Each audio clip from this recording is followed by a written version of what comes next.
morning, I'm Agustín Zepeda for NewZtar Intelligence. Here is your global briefing for Sunday, June 14, 2026.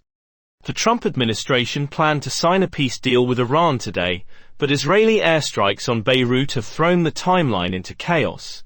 Iran now says there is no point in continuing talks, while President Trump has publicly condemned the Israeli action and called for all sides to stand down. The Strait of Hormuz blockade has now reached 100 days with no clear resolution. But here is where the coverage diverges. American media frames Trump as a peacemaker caught between parties, while Russian media portrays him as a failed dealmaker losing control. Middle Eastern outlets emphasize the contradiction between U.S. peace efforts and Israeli military action, questioning American consistency.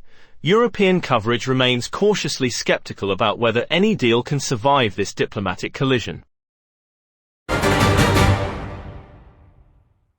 British Royal Marines boarded and detained a Russian Shadow Fleet oil tanker in the English Channel in the most aggressive Western interdiction of Russian oil exports to date.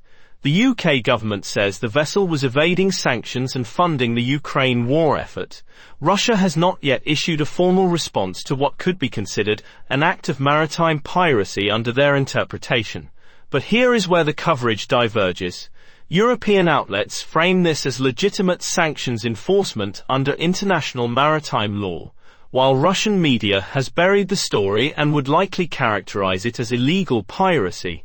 American media presents it as routine Allied coordination, emphasizing alliance unity. Chinese state media has completely omitted the story from coverage, avoiding commentary on the escalation. The Swiss National Bank surprised markets with an aggressive 50 basis point rate cut to 0.5%. The largest reduction in over a decade. The dollar immediately jumped 0.5% against the franc following the announcement. Analysts say the move signals concerns about European economic weakness and deflationary pressures. But here is where the coverage diverges. American financial media emphasizes market surprise and currency movement implications, while European outlets focus on underlying deflationary pressures and economic weakness. Russian media largely ignores the story, and Chinese state media frames it as evidence of Western economic decline and policy desperation. The Trump administration has directed the shutdown of Anthropic's Fable and Mythos AI models in an escalation of technology regulation. No public explanation has been provided for the order, raising questions about national security concerns or regulatory overreach. The move marks the first time a sitting administration has ordered the termination of specific commercial AI systems. But here is where the coverage diverges. American media splits between framing this as necessary national security action versus dangerous regulatory overreach. European outlets emphasize concerns about arbitrary government control of technology. Chinese state media portrays it as evidence of American technological decline and internal chaos, while Russian media uses it to criticize Western hypocrisy on internet freedom.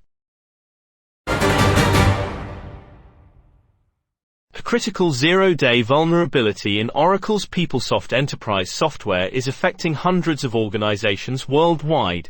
Security researchers say the flaw allows unauthorized access to sensitive payroll and human resources data.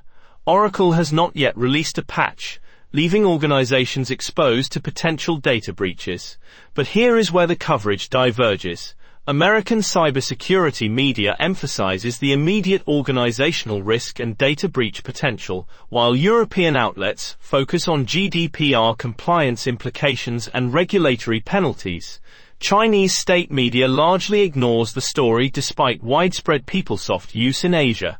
Russian media mentions it briefly without commentary on domestic vulnerabilities. New polling shows President Trump's job approval at 43%, with a stark 80-point gap between Republican and Democratic voters. The poll also reveals controversy over recent White House events that critics have labeled as polarizing. The numbers reflect continued deep partisan division heading into the 2028 election cycle. But here is where the coverage diverges. American media splits sharply along partisan lines, with some outlets emphasizing steady support and others highlighting disapproval numbers. European outlets frame it as evidence of American democratic dysfunction and political instability. Russian media uses the polarization to argue American decline, while Chinese state media presents it as systemic Western political failure. That is your NewZtar Intelligence briefing for Sunday, June 14, 2026. News in every angle, every morning. I'm Agustín Zepeda. Stay informed.